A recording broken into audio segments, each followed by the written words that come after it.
ทรงเรียกชื่อข้าพระองค์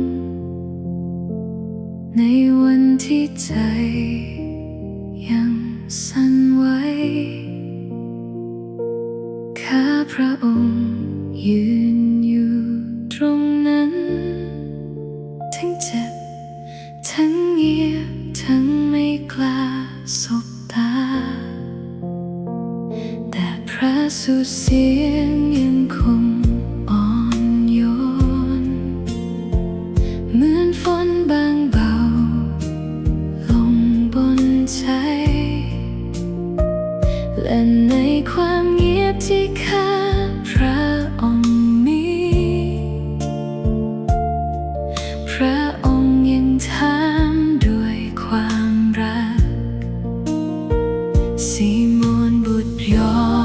นเอ๋ยท่านรักเราหรือคำถามนั้นลึกถึงหัวใจจนข้าพระองค์น้ำตาไหลพระองค์ทรงรู้ทุกสิ่งพระองค์ทรงรู้ใจข้าพระองค์ตรัสด้วยความรักให้ข้าพระองค์ตามพระองค์ไปจงเลี้ยงดูแกะของเราจงเลี้ยงดูแกะของเราด้วยมือที่อ่อนโยนด้วยใจที่ซื่อตรงข้าพระองค์เคยหนีไปไกลเคยปล่อยให้ฝุ่นเกาะความหวังแต่พระองค์ไม่ทรงหันหนี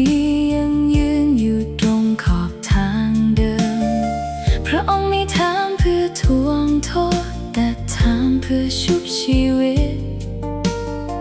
และทุกครั้งที่ข้าพระองค์ตอบพระเมต